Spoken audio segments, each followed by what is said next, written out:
Check it out. Got a new, well, I cut my hair. That's why I wear hats on the second week. So every 2 weeks, I get a haircut. So, a bit of good news. As I was posting the vlog for today, which by the way, today is Thursday. Okay. So yesterday I did the editing, whatever. I was ready to post it today. I wanted to premiere it just to test the premiere function on YouTube. And as I was sharing it to everywhere, Facebook, Instagram, LinkedIn, Twitter, I got a message. My my educational academia confidant, the one that sent me the email from Kahim, sent me an email again that was directly sent from Ahima.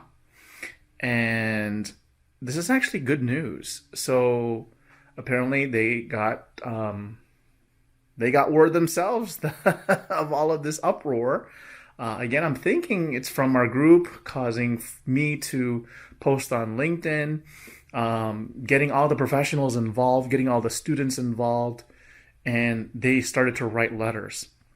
Okay, so with all of that, the good news is, as of today is May 13th, and I got the email, or I got word at 10 a.m. that they are reversing all previous changes to the exam as of today. And this is coming from the new, I don't have the email in front of me, coming from the new vice president of certifications for the AHIMA. That's good news. So Ahima, hey, you do listen. I'm excited for that. It's not that I was trying to, knock Ahima down, but I want, really the idea of all of that investigation, all those posts is, where's the communication? For somebody, like for myself, I do podcasting, video. The goal of all of this is just effective communication. And what I saw also in the email is that coming in July, I forgot what the abbreviation stands for, but it's AOE. It is for it's for the educators. Okay, so I guess they're gonna have some type of symposium in July, and they're gonna address the communication to stakeholders, right? To students, right? Because when you think of an association, the association is built by your members. When you disregard your members, well, guess what? You don't have a community. And guess what? You don't have an association. So that's some good news.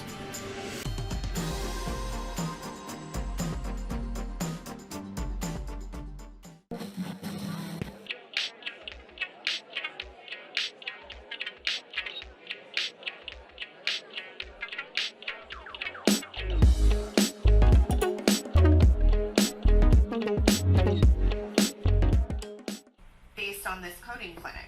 Now that would be the wrong way to go, but I think there are those that really apply this like strict literal interpretation to coding clinic. If I had $1 for every coding Karen that I had to deal with, stuff like that over the years, Coding Karen. I could retire. And so I think sometimes Alan. those coding Karens, as you said.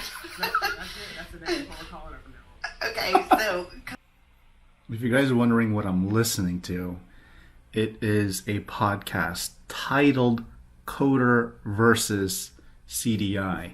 This is hosted by Alan Frady and Amy C, which, by the way, I've had on the podcast. They're great people. The premise of the podcast series is to have arguments, and specifically what they've been doing is having arguments on Coding Clinic.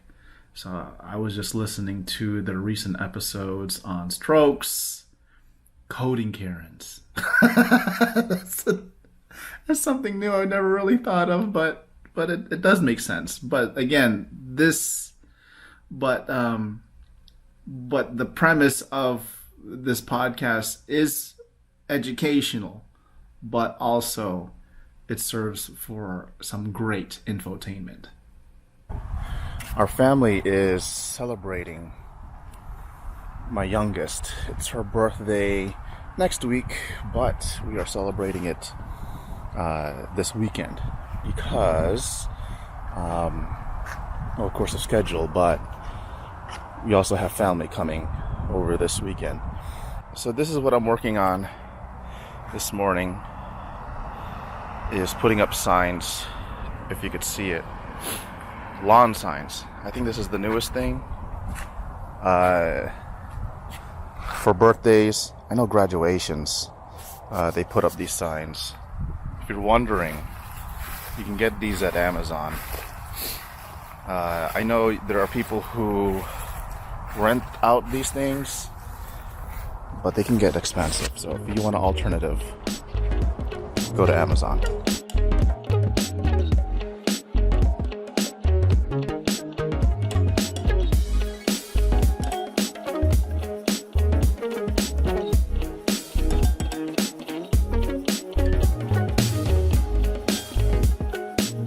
So I'm back inside. I am actually speaking for the Oakland Aapc local chapter for their May Maynia event. I was invited by Natasha C. Miller, and I actually had interviewed her on my podcast. So please check out that episode. Her background is very interesting. She started from a family of entrepreneurs. So she was exposed to many facets of entrepreneurship that when she got into medical coding, she took on that entrepreneurial entrepreneurial spirit and created her own business. So she's been doing some great things. I'm gonna also put up her Instagram, Medical Mompreneur. What a great brand that she has created. And she's doing a lot of stuff, especially with Facebook groups for Black women entrepreneurs, Black women medical coding. In the episode, the reason why she created these groups is to provide a safe space, where people of common interests can come together and just talk, have great discussions. So I don't know if you could see this clearly, because first of all, my vision is bad, so I can't see close. So this little small screen on this camera is not helping at all. But I do want to show you. I'm so excited to do this, because when I used to do live presentations, it was just putting up this slide here, if I can get it up, putting up the slide here and then just talking behind it. But with Zoom and all of these video streaming platforms,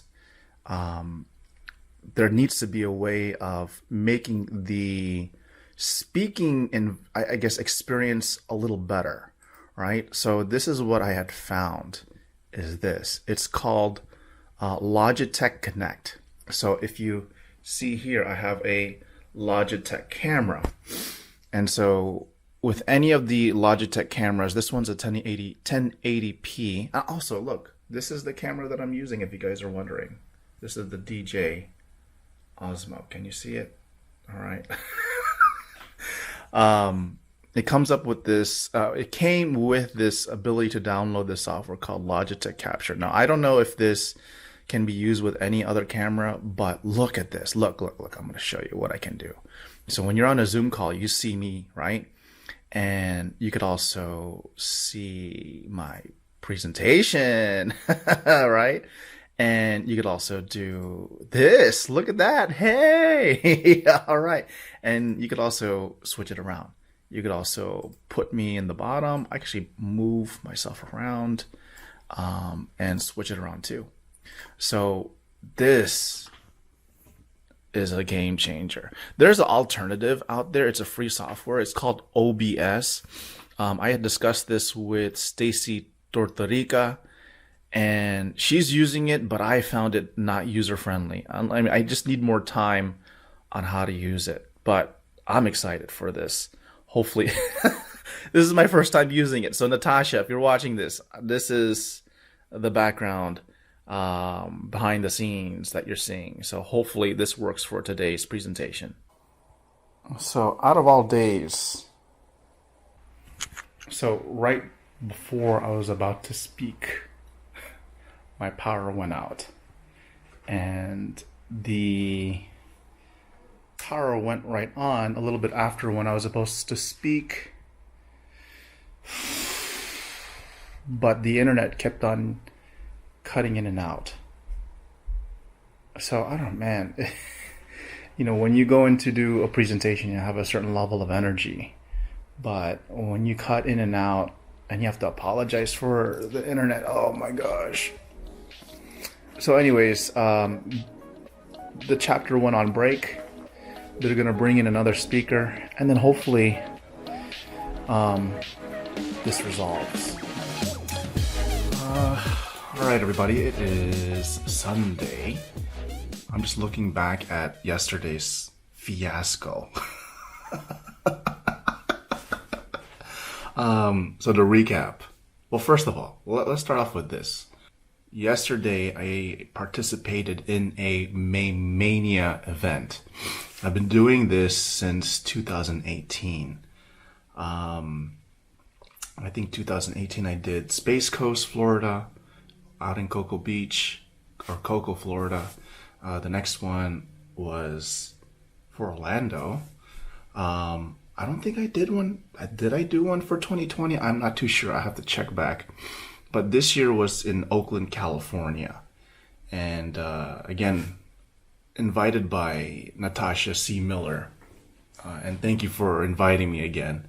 But yes, May Maynia is an event that is held by Aapc local chapters. It is an all-day or a whole entire session event. To me, that it just celebrates coding throughout, and it's done for, I believe, all chapters. But this year's May Maynia for me was a total fiasco. As mentioned in the last entry, I had a power outage right before I started. I started, well, I never told you, but I started my day watching the keynote, the introductory, I guess, session in regards to networking that was done by, I believe, Tina Williams and Natasha C. Miller. And then Dr. Campbell was also talking about emotional intelligence. And one of the things that I do in conferences, in all-day web CEU or coding sessions, is I'll do a bit of a reconnaissance and I'll watch other people's presentations. So that way I can take some stuff that they've spoke about. For example, the beginning was talking about networking, and then Dr. Campbell was talking about emotional intelligence. And I tied those two topics into my session, which was creating your own professional brand.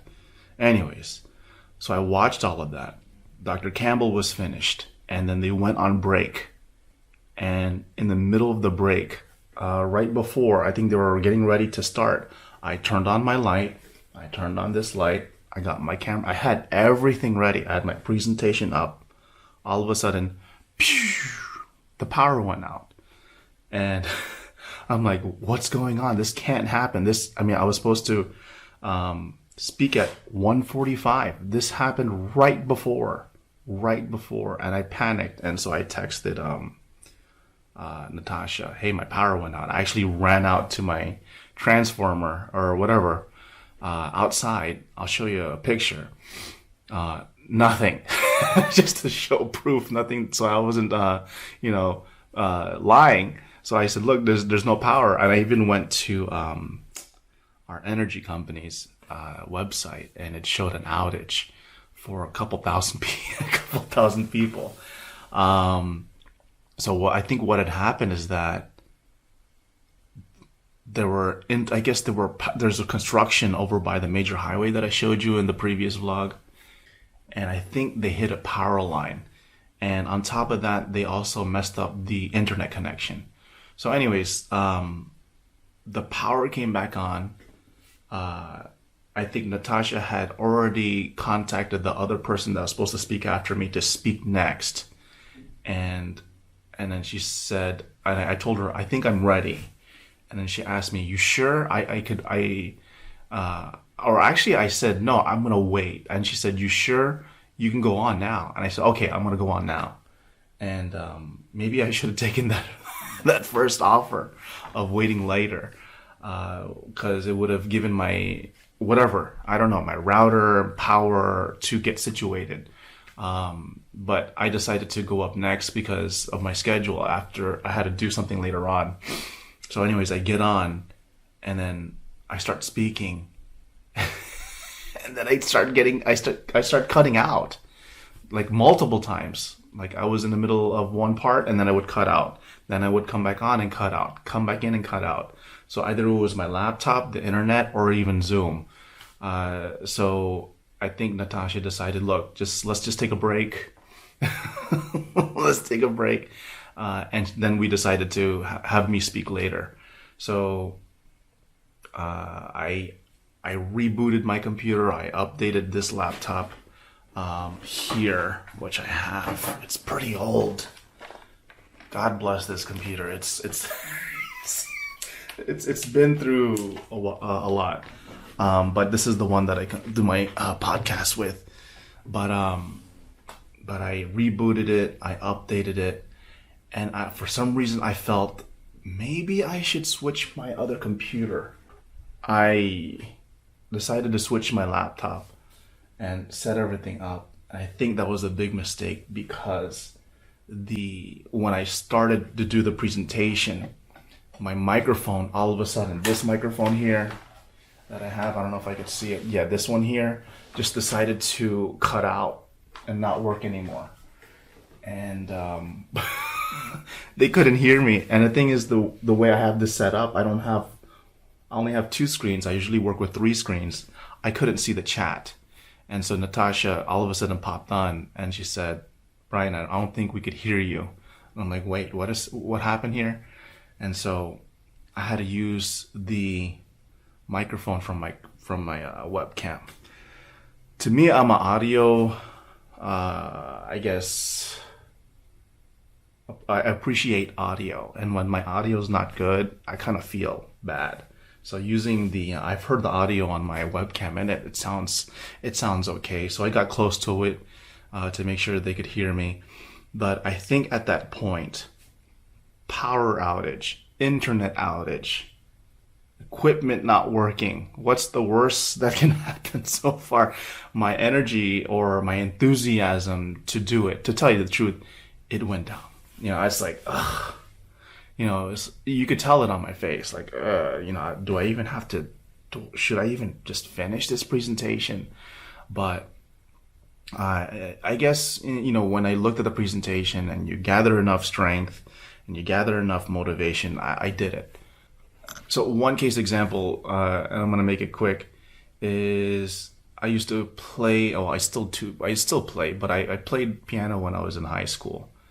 And I remember one recital, I had to be either 16 or 17. I was playing it. I was doing great. And then I noticed I made a mistake. When I made the mistake, my face just went from being, relaxed and enjoying the music to like like, darn it, I made a mistake, just like, let's just finish this through. But when I spoke with my parents, what they did is that they looked around at the audience, and one person that my mom had noticed was closing her eyes, and she was just enjoying the vibe of the music. She wasn't looking at me. So she never noticed my mistake.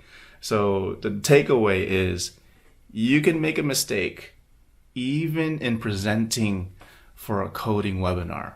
But I think what's the most important thing is to understand that even though you feel like you made the mistake, the message that went out, it at least affected somebody. I know at the end I got some feedback. I know specifically from Tina Williams that she revisited whatever topic that I had talked about. I think it was LinkedIn. She revisited her LinkedIn profile to see that, look, she can leverage that now after 40 plus years of experience. Jeez, of coding. That's a lot. So that was my fiasco for May Maynia. That's going to be the title. I think it's going to be catchy. since I already caught attention for that Ahima flagging thing. So anyways, that wraps up this vlog. I'll see you guys in the next video. MedicalCodingGeek.com